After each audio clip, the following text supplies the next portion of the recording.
സ്നേഹം നിറഞ്ഞവരെ, എറണാകുളം ജില്ല Kottuvallikkad HMYS higher secondary സ്കൂളിലെ +1 പെൺകുട്ടികൾ അവതരിപ്പിച്ച ഒരു നാടകമാണ്. 30 മിനിറ്റ് ദൈർഘ്യമുള്ള ഒരു നാടകം. 2010 തിരുവനന്തപുരത്ത് വെച്ച് നടന്ന സംസ്ഥാന സ്കൂൾ കലോത്സവത്തിൽ കുട്ടികൾക്ക് പ്രശംസ കിട്ടിയ ഒരു നാടകമാണ്. ഈ നാടകം എഴുതിയിരിക്കുന്നത് A. ശാന്തകുമാറാണ്. സംവിധാനം ചെയ്തിരിക്കുന്നത് കണ്ണൻ അനിൽകുമാറും. ഏങ്ങണ്ടയൂർ ചന്ദ്രശേഖരൻ എഴുതി ദുർഗ വിശ്വനാഥ് പാടിയ ഒരു നാടൻ പാട്ട് നമ്മളെല്ലാം കേട്ടിട്ടുണ്ട്. ആ നാടൻ പാട്ടിലെ ചില വരികൾ ഈ നാടകത്തിൽ ഉപയോഗിച്ചിട്ടുണ്ട്. നമസ്കാരം. ഈ ദേശത്ത് ഞങ്ങൾ ഒരു നാടകം കളിക്കാൻ ഒരുങ്ങുകയാണ്. തിരക്ക് പിടിച്ച ശബ്ദ കോലാഹലങ്ങൾക്കും അപ്പുറത്ത് ഒരു കൂട്ടം സ്ത്രീത്വത്തിന്റെ കഥ പറയുകയാണ് ഞങ്ങൾ. അനുഗ്രഹിച്ചാലും മഴ വീട്.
സ്കൂളിൽ കവിതയ്ക്ക് എനിക്ക് ഫസ്റ്റാണ്.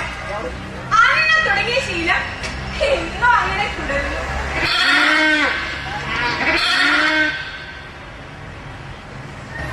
നേരത്ത് ദൈവമേ, ഞാൻ കണ്ട സ്വപ്നം എന്നെ രസിപ്പിക്കുകയും ഒടുവിൽ ഭയപ്പെടുത്തുകയും ചെയ്ത സ്വപ്നം. മടിയിൽ കുടിച്ചൂടി കുഞ്ഞിനെ വാളോടടിച്ചൊരു സ്ത്രീ ഞാൻ നിന്റെ സഹോദരൻ രമേശ് ഏട്ടന്റെ പെണ്ണാണെന്ന് പറയുന്നത്. പിന്നെ ഒരു കൈനോട്ടക്കാരി വന്ന് എന്റെ കല്യാണം നടക്കണമെങ്കിൽ ഈ ഇടവപ്പാലിക്ക് മുമ്പ് 30ാമത്തെ വയസ്സിൽ എന്റെ കല്യാണം നടക്കുമെന്ന് പറഞ്ഞത്. കുറെ കുട്ടികൾ എന്റെ ഈ ചോറ് വലിക്കുന്ന പൊടിയിൽ വന്ന് എനിക്ക് കുടിച്ചോടി തരുന്നതും. കല്യാണം, കുട്ടികൾ, അവരെ സ്നേഹിച്ച് ലാളിച്ച്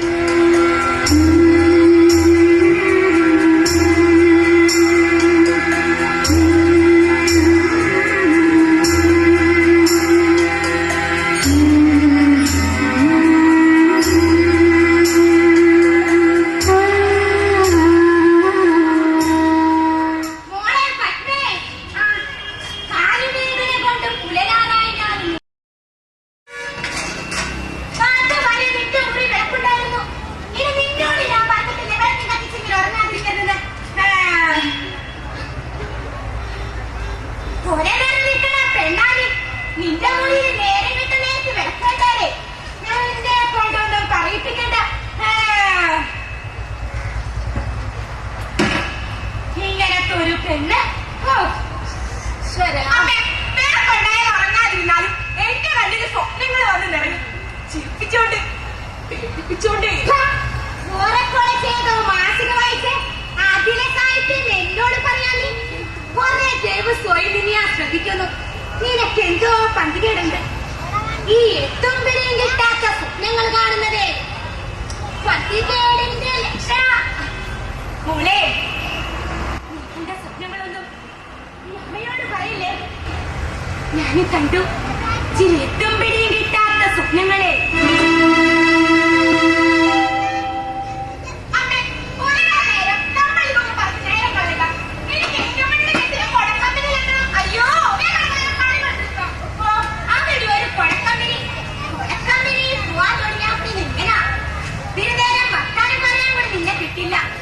രാവിലെ 8 മണിക്ക് പോകും, വൈകുന്നേരം 6 മണിക്ക് വരും. പിന്നുള്ളതുണ്ടെന്ന് എന്തൊക്കെയോ എഴുതി കൂട്ടി സ്വപ്നം കണ്ട് നീ അങ്ങനെ കിടക്കും.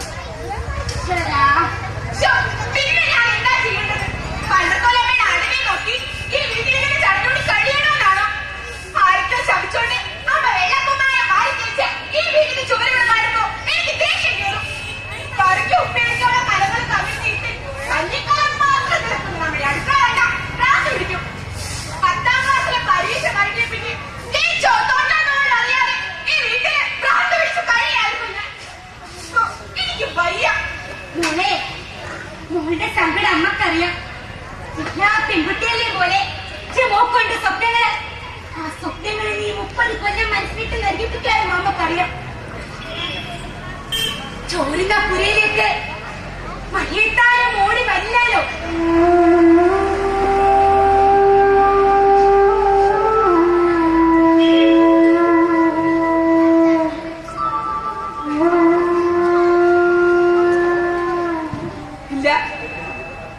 എനിക്കറിയാം അമ്മേ, ഞങ്ങളുടെ കമ്പനിയിൽ മുനീറ പറയാറുണ്ട്, നിങ്ങൾ എപ്പോഴും സുരക്ഷിതയായ പെണ്ണിനെ തേടി പോകുന്നു. അതിന് അവരുടെ സുരക്ഷിതത്വ വലുതെന്ന് ഒക്കെ രമേശിനെ പറഞ്ഞാ മതി. നിന്റെ അമ്മയെ നിന്നെ നോക്കി ഈ വീട്ടിൽ താമ നിൽക്കണല്ലോ. തോന്നുക സ്വന്തം മൂലം കൊടിയില്ലാതെ നമ്മളെയും ഉപേക്ഷിച്ച് പോയില്ലേ. രമേശേട്ടൻ കാഞ്ഞങ്ങാടേതോ പെണ്ണിന്റെ കൂടെ കഴിയാന്ന് കമ്പനിയിൽ പെണ്ണുങ്ങൾ പറഞ്ഞു.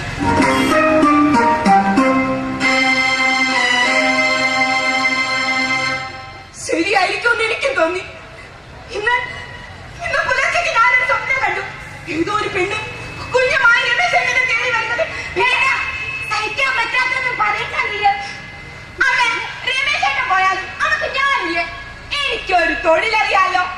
എന്റെ കൊടക്കമ്പനി, അവിടുത്തെ ജോലി, അവിടെ നിന്ന് കിട്ടുന്ന കാശ്, ആർത്തുണികളിലും ഒരു വീട്ടിൽ ജീവിക്കാനാവുന്നേ.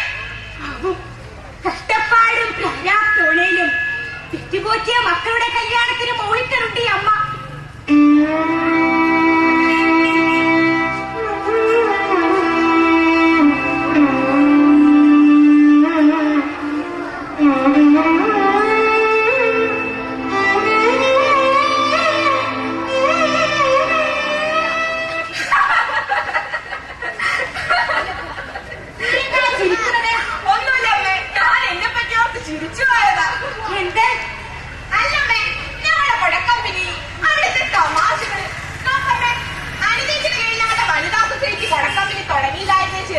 ഞാനൊക്കെ ഇപ്പോഴും വീട്ടിൽ പോകപ്പിടിച്ചെടുക്കണ്ടിരുന്നില്ലായിരുന്നോ?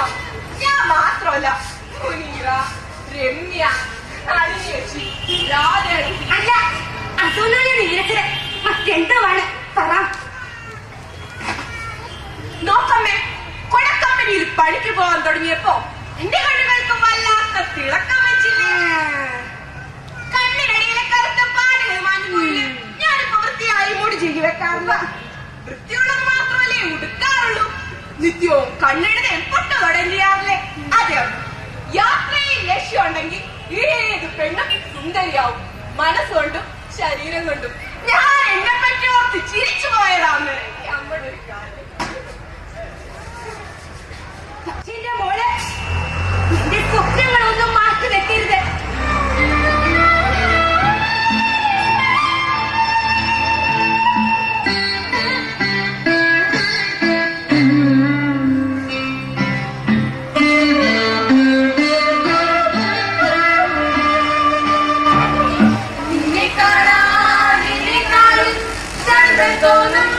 കുഞ്ഞിപ്പെണ്ണെ എന്നിട്ടെന്തേ നിന്നെ കേട്ടാൽ ഇന്നുവരെ വന്നില്ലാരും.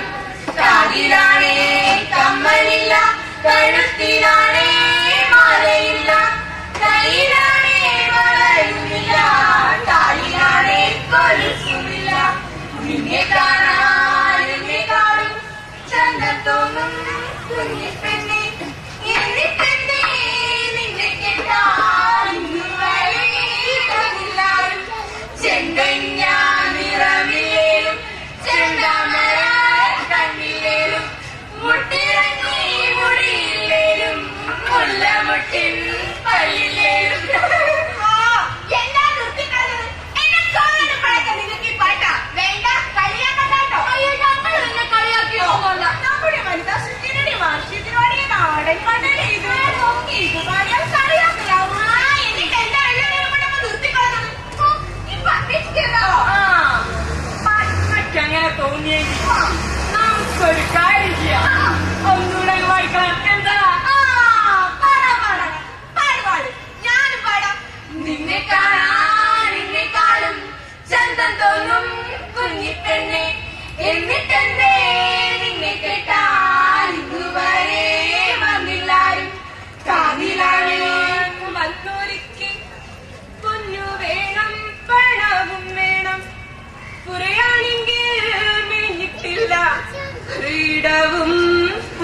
ചോദിച്ചില്ല.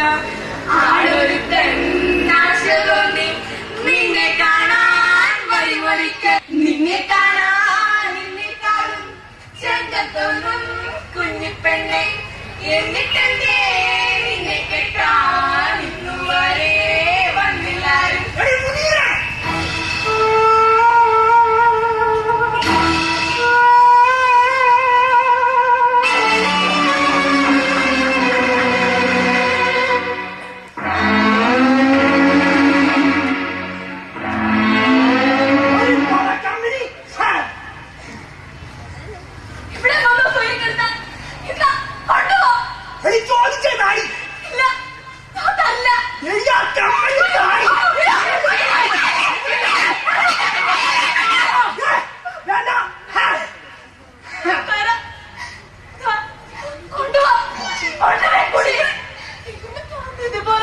കാശുണ്ട് കാതിടാൻ വേണ്ടി പൊന്ന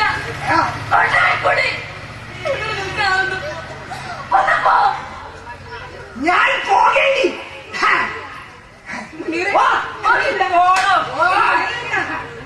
നീ എങ്ങനെ കൊടുക്കാൻ പോയി? എന്താടി ഇത്? കെട്ടിയെന്നാന്ന് വെച്ച് നീ പണിയെടുക്കുന്ന പൈസ കൊണ്ട് കോൺഗ്രസിന് കൊടുക്ക. ഒരു പണിക്ക് പോകാതെ കെട്ടിയോട് കഴിയാൻ നാളുണ്ടേ? നിന്റെ നാട്ടിൽ ഞങ്ങളുടെ അടുത്തേലും കമ്മൽ തരാൻ പറ്റില്ല. അത് പറഞ്ഞിട്ടുണ്ടായിരുന്നു. നിങ്ങൾ കണ്ടതല്ലേ എന്റെ പ്രശ്നം?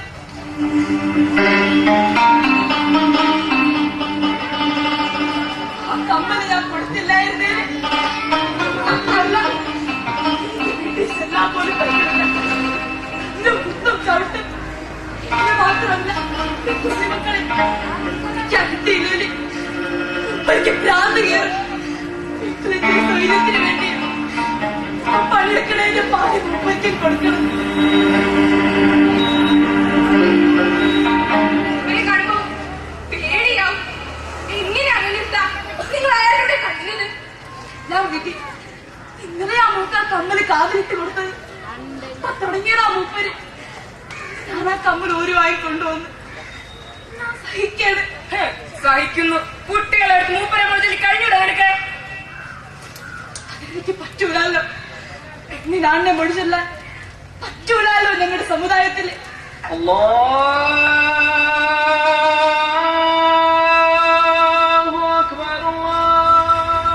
പിന്നെ കുട്ടികൾക്കൊരു തണല് വേണ്ടേ?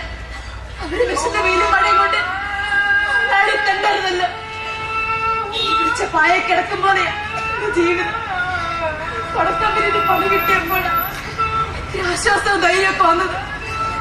എത്തുമ്പോഴാ മനസ്സൊന്ന് തണുക്കുന്നത്.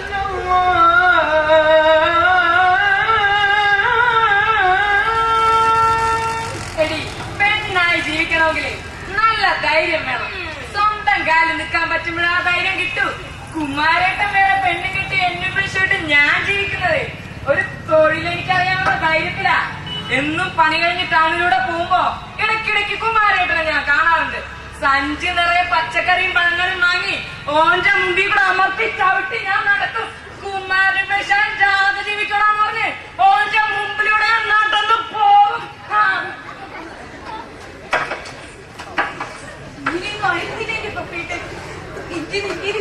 പൊടിഞ്ഞാല് സങ്കടാവായിരുന്നു. ഒരു പനി വന്നല്ല എന്ത് ചെയ്യാനാ? നല്ലതിന് ആയുസില്ലെന്നല്ലേ ചൊല്ല്.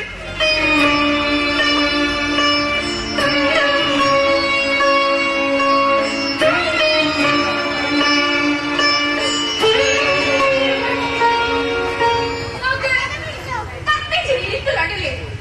ആ ഇരിപ്പ് കണ്ടാലറിയാം മൂപ്പയ്ക്ക് ഒരു കവിത എഴുതാൻ പോവുകയാണ്. മഹാകവി കാളിദാസിനെ പോലെ. സങ്കടം പറഞ്ഞ് കേട്ടാ മതി. അപ്പോഴേക്ക് പട്ടിച്ചത് കവിതയാക്കും. മഴക്കാട്ടിൽ കുട പറന്നു പോയി, മഴയിൽ നനഞ്ഞു പോയി, പേര് വഴിയിൽ ഒറ്റക്കായെന്നൊക്കെ. എഴുതാൻ അറിയാവുന്നവരോട് എന്തിനാടി അസൂയ? 10ാം ക്ലാസ്സിൽ 2 കൊല്ലം പഠിച്ചിട്ട് 4 വരി കൂട്ടിയാൻ അറിയാനിട്ടല്ലേ നിന്നെ ഈ പണിക്ക് വിട്ടത്? അത് മാത്രോ? ഇന്നാണ് ആ പെട്ടിക്കല്ലിൽ ആനന്ദനൊക്കെ ലെറ്റർ കൊടുത്തിട്ട് അതിന്റെ മറുപടി നമ്മുടെ പത്രം കൊണ്ടല്ലേ. നിന്റെ കത്തിന്റെ പെട്ടിക്കളിന്റെ കാര്യം അച്ഛനറിയണ്ട. കുഴപ്പമില്ല, ആരാലും നല്ലവരാ. പിന്നെ എനിക്ക് കല്യാണം കഴിക്കാൻ അവകാശം അച്ഛനല്ലോ. എനിക്കത്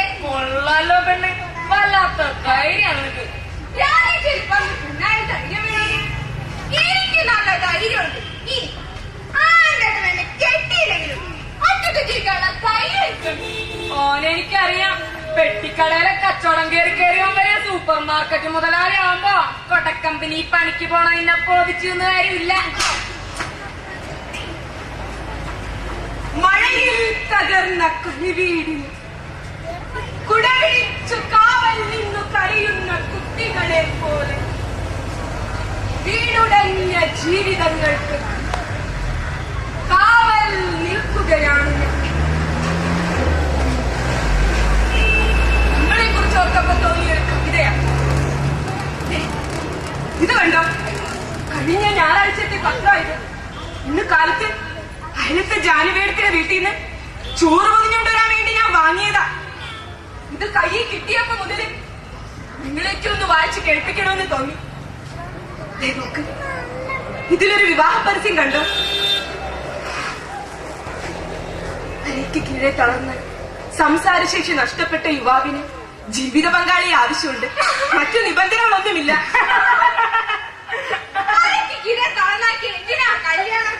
മിണ്ടാതെ തളർന്നെടുക്കുമ്പോൾ ഓന്റെ ഒരു പൂതിയ. അയ്യോ, നിങ്ങൾക്ക് ആർക്കെങ്കിലും ആണെങ്കിൽ തോന്നെങ്കിലോ, നിങ്ങളുടെ ആൾക്കാരെ സംഭവിച്ചെങ്കിലോ നിങ്ങൾ ഇങ്ങനെ ചിരിക്കോ?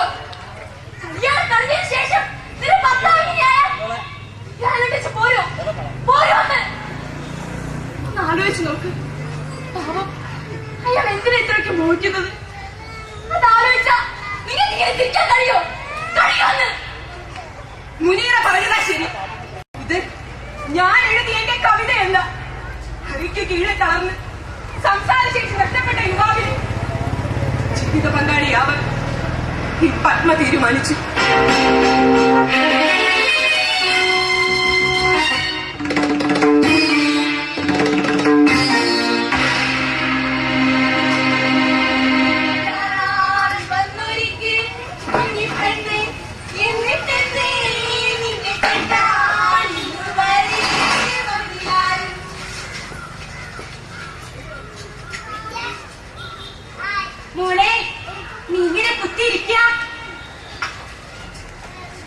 ഈ കല്യാണത്തിന് അമ്മ എതിർവാക്കൊന്നും പറഞ്ഞില്ലല്ലോ. ഇമ്മയൊക്കെ 4-ാം നാളിന്റെ മംഗലല്ലേ. കല്യാണ ചടങ്ങിന്റെ കാര്യങ്ങളൊക്കെ ഒരു നോക്കാന്ന് പറഞ്ഞെങ്കിലും പെണ്ണിന്റെ വീടൊന്ന് വൃത്തിയായി കിടക്കണ്ടേ? നീ മാറലച്ചൊന്ന് വൃത്തിയാക്ക്. അമ്മ ഇത്തിരി ചാണകം മെഴുകട്ടെ. ഈ ചുവരിലിത്തിരി വെള്ളക്കുമായം തേക്കണം. ചോറിന്റെ അടുത്ത് ഇത്തിരി പനയോലെ തിരികെ വെക്കണം. എടുത്താ തീരാത്ത പനയുണ്ട് ഇവിടെ. അമ്മയുടെ മനസ്സിലേക്കറിയാം. എനിക്കറിയില്ല എന്തുകൊണ്ടാണ് ഞാൻ അയാളെ കല്യാണം കഴിക്കാൻ തീരുമാനിച്ചതെന്ന്. മനസ്സിൽ എപ്പോഴോ തോന്നിയ ഒരു കരുണ ഒടുവിൽ അത് സ്നേഹമായി വളർത്തുപോയി. പക്കേലി അങ്ങനെ മെക്കാപ്രാനോട് പോലും വല്ലാത്ത കരുണയായിരുന്നു നിനക്ക്. വീട്ടിലൊരു പൂച്ചക്കുട്ടി ചത്താൽ പോലും കരുണി കിടക്കുന്നോളാ നീ. പൂച്ചക്കുട്ടിയോട് തോന്നുന്ന സ്നേഹമെങ്കിലും ഒരു മനുഷ്യന് കൊടുത്തൂടെ അമ്മ? ഞാൻ വായിച്ചൊരു നോവലിൽ പറയുന്നത് പോലെ ജീവിതം സ്വയം ജീവിക്കാനുള്ളതല്ല, മറ്റുള്ളവരെ ജീവിപ്പിക്കാനുള്ളതാണ്. പാഴായി പോകുന്ന എന്റെ ഈ ജീവിതം കൊണ്ട് ആ മനുഷ്യന് നല്ലൊരു ജീവിതം കൊടുക്കുക ഞാൻ. അല്ല, അമ്മയും മോളുകളുടെ വീടൊരുക്കാം. 5-10 ദിവസമായല്ലോ കമ്പനിയിൽ വരാതെ. കമ്പനിയിൽ എല്ലാവരും നിന്നെ തിരക്കി. ജോലിക്ക് വന്നൂടെ? ഇങ്ങോട്ട് വരാനിരിക്കുകയായിരുന്നു. എന്റെ കിട്ടിയവനിപ്പോ മാറ്റമില്ല. എന്താ ചെയ്യാ? വീടിന് പുറത്ത് കുടക്കമ്പനിയിലല്ലാതെ വേറെ എങ്ങും പോവാൻ എനിക്ക് അനുവാദമില്ല. ഒപ്പരെ കണ്ടുപിടിച്ച് പോന്നതാ ഞാൻ. മുനീറ, അന്ന് ഞാൻ വായിച്ചു കേൾപ്പിച്ച വിവാഹ പരസ്യത്തിന് എനിക്ക് സമ്മതാണെന്നുള്ള കത്ത് ഞാൻ അയച്ചു. അന്ന് നീ കുടക്കമ്പനിയിൽ വെച്ചെടുത്ത തീരുമാനത്തിന് എല്ലാവരും എതിർപ്പ് പറയുമെന്ന് വിചാരിച്ചായിരിക്കും എന്നോട് പോലും മിണ്ടാതെ നീ പോയതല്ലേ. മുനീറ, ചെറുക്കന്റെ ചെറിയ ഇങ്ങോട്ട് വന്നിരുന്നു. അവരെല്ലാം പറഞ്ഞു. നടേശൻ എന്നാ ചെറുക്കന്റെ പേര്. നടേശൻ നല്ലോനായിരുന്നു. അമ്പലങ്ങളിലെ കളിയാട്ടത്തില് തീച്ചാമുണ്ടിൽ വേഷം കെട്ടിയിരുന്നവൻ. ദിവസം രാത്രി കളി കഴിഞ്ഞ് വീട്ടിൽ വന്ന് കിടന്നതാ. വെളുപ്പിന് പള്ളിയിൽ നിന്ന് ബാങ്ക് കൊടുത്തപ്പോ അവള് ചാടി എഴുന്നേറ്റതാ. പക്ഷേ എന്റെ ഒച്ച പൊന്തിയില്ല, എനിക്ക് താഴെ പൊന്തിയില്ല. അച്ഛന് വന്ന സുഖേട് എനിക്കും വന്നല്ലോ എന്നോർത്ത് കിടന്നൊച്ചയില്ലാതെ കരഞ്ഞു. 10-12 കൊല്ലമായത്രേ അദ്ദേഹം നരിക്കുന്നു. സർക്കാരിൽ നിന്ന് കിട്ടുന്ന ചെറിയ വരുമാനം ഓന്റെ ചെറിയമ്മ വേലയ്ക്ക് നിന്ന് കിട്ടുന്ന കാശിന്റെ ഓഹരിയും കൊണ്ടാ ജീവിക്കുന്നത്. ചെറിയമ്മ നിർബന്ധിച്ചപ്പോ ഓൻ വെറുതെ കൊടുത്തതായി പത്രപരസ്യം. പക്ഷേ എന്റെ മാത്രം മറുപടിയാക്കി കിട്ടിയത് വല്ലാതെ സന്തോഷിക്കണം എന്റെ നടേശൻ. മുനീറ, ഇന്നേക്ക് നാളാണ് എന്റെ മംഗലം. വലിയ ആർഭാടൊന്നുമില്ലാത്ത കല്യാണം. പക്ഷെ നിനക്ക് നല്ലൊരു ജീവിതം വേണ്ടേ? നീ നന്നായി ആലോചിച്ചിട്ടാണോ ഇത്? അതെ. അമ്മ മറുത്തൊന്നും പറഞ്ഞില്ല. ഇങ്ങനെ ഒരു തീരുമാനം എടുക്കുമ്പോ രമേശിനോട് കൂടി ചോദിക്കണമെന്ന് ഞാൻ ഇവരോട് പറഞ്ഞു. ഓനല്ലേ അങ്ങനെയായിട്ടുള്ളൂ. വേണ്ട, അതിന്റെ ആവശ്യമില്ല. ഒന്നും പണം കൊടുത്തേക്ക് കെട്ടിച്ചെടുക്കാനായിട്ടാവില്ലല്ലോ. എവിടെയാണെന്ന് അറിയാതെ ഏതോ പെണ്ണിന്റെ മോളെ കളി നേരത്തെ ഞാൻ കഴിച്ച് വരുമ്പോഴേക്കും നേരം വൈകും. നീ ശരിക്കും തീരുമാനിച്ചല്ലേ? തീരുമാനിച്ചു. പക്ഷേ നമുക്ക് ഈ ബന്ധം വേണോ? നീ എന്താ പറഞ്ഞത്? നാ പത്രപരസ്യം വായിച്ചപ്പോ കളിയാക്കി ചിരിച്ചപ്പോ അവരുടെ മുഖത്തടിച്ച പോലെ നീ ചോദിച്ച ചോദ്യം ഓർമ്മയില്ല നിനക്ക്? ഒരു പക്ഷേ നീ ചോദിച്ച ചോദ്യത്തിന്റെ മനസ്സിൽ തറച്ചുകൊണ്ടായിരിക്കാം ഞാൻ ഇങ്ങനെ ഒരു തീരുമാനം എടുത്തത്. ഈ കല്യാണം നടത്താൻ എന്റെ കൂടെ നിൽക്കേണ്ടത് നീയാ. അമ്മയെ പറഞ്ഞ് മനസ്സിലാക്കേണ്ടത് നീയാ.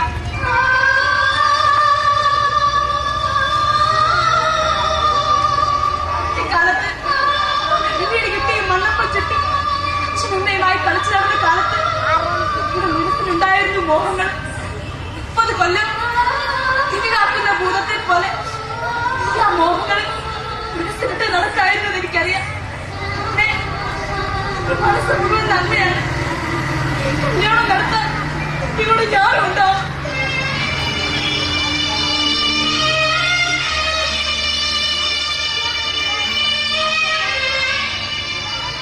എനിക്ക് കീഴ്പോയിട്ട് തളർന്ന് മിണ്ടാൻ പോലും കഴിയാത്ത ഒരാളെ മോളെ കല്യാണം കഴിക്കാന്ന് വെച്ച ഗതികേട് കൊണ്ടായി അമ്മ സമ്മതിക്കുന്നതേ. അമ്മ, ഗതികേട് വരുമ്പോ ചിലർ വൃത്തികെട്ട കാര്യങ്ങൾ ചെയ്യും, ചിലര് നല്ല കാര്യങ്ങൾ ചെയ്യും. ഞാൻ ഇങ്ങനെ ഒരു തീരുമാനം എടുത്തതും അമ്മ സമ്മതിച്ചതും നല്ലതിനാന്ന് കരുതിയാ മതി. ആയിരിക്കും. പക്ഷെ മാറിയിരിക്കാം. കാര്യങ്ങളൊക്കെ ശരിയായേ കാലുവേദന വരുമ്പോ ശ്വാസം മുട്ട് വരുമ്പോ ഉറങ്ങാതെ കാവലിരിക്കാൻ ഇനി അമ്മക്കാരാ.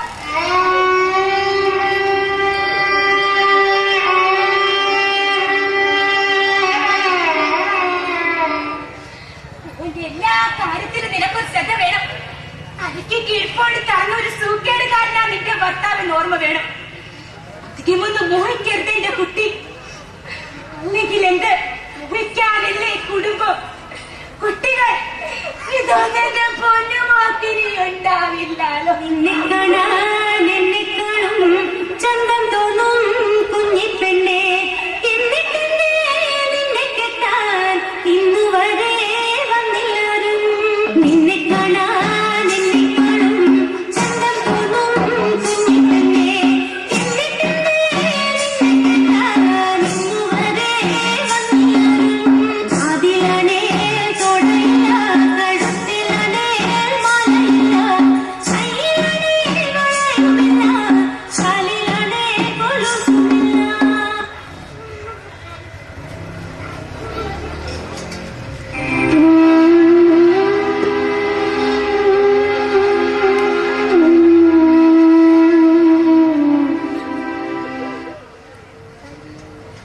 പ്രിയപ്പെട്ടവരെ, ജീവിതം ഇങ്ങനെയൊക്കെയാണ്. പ്രതീക്ഷിക്കാത്തത് സംഭവിക്കുന്നു, പ്രതീക്ഷിക്കാത്തത് കൈവരുന്നു. എന്റെ ജീവിത പങ്കാളിയാകാൻ നീ വരുന്നു എന്നറിഞ്ഞപ്പോൾ ഞാൻ വല്ലാത്ത ആഹ്ലാദത്തിലാണ്. ഇപ്പോൾ അനങ്ങാത്തതിന്റെ നാവുകളിൽ ഒരു പാട്ട് തുളുമ്പുന്നുണ്ട്. ചലിക്കാത്തതിന്റെ കാലുകളിൽ കളിയാട്ട വേഷത്തിന്റെ ചുവടുകൾ താളമിടുന്നുണ്ട്. നീ വൈകാതെ വരുമെങ്കിൽ അത് സംഭവിക്കും. തീർച്ച.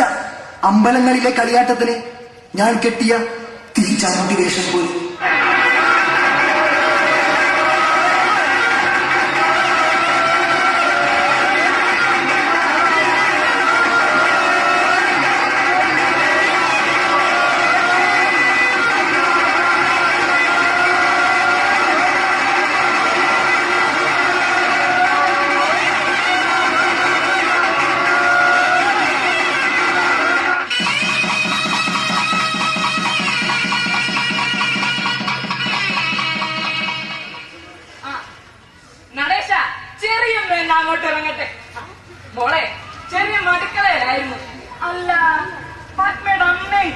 കാര്യങ്ങളൊക്കെ പോയി അല്ലേ? നടേശ 5-10 ആളുകൾ ഉണ്ടാകുന്നുള്ളെങ്കിലും ചോറും കറി കേമായിട്ട് പറഞ്ഞ ഓടിപ്പോയത്. അല്ല, ചെറുതായിട്ട് കരയാണോ എന്റെ കുട്ടി? തലയുർത്തി ചിരിക്കുമോളെ. ഈ മുഖം ലോകര് മുഴുവൻ കാണേണ്ടതാ. ഇനി ഇവന്റെ കാര്യങ്ങളൊക്കെ നോക്കേണ്ടത് നീയാ. എത്ര കാലാന്ന് വെച്ചാ ഞാനിവിടെ. ഇവന്റെ മാത്രമല്ല, ഇവന്റെ താഴെയുള്ള പെങ്ങന്മാരുടെ. അല്ല, ഇവന്റെ പെങ്ങന്മാരും കൂടി കണ്ടിട്ടില്ലല്ലോ. വല്ലാത്ത നാണ് അവർക്ക്. എന്താ ചവറുക്ക? എല്ലാരും കൊണ്ട് വാ. നിങ്ങളുടെ അടുത്തേമിനൊക്കെ ചിരിക്കെങ്കിലും ചെയ്യേ. എല്ലാവരും വാ വാ മക്കളെ.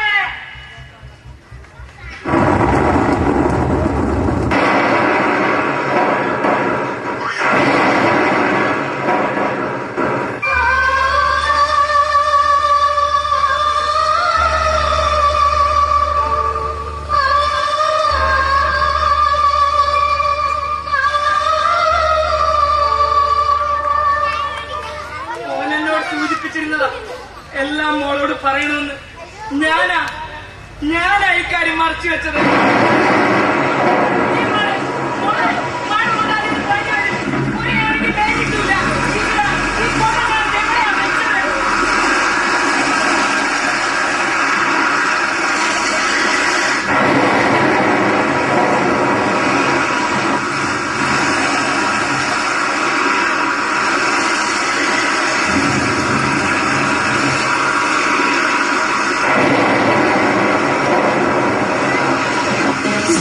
കാണാ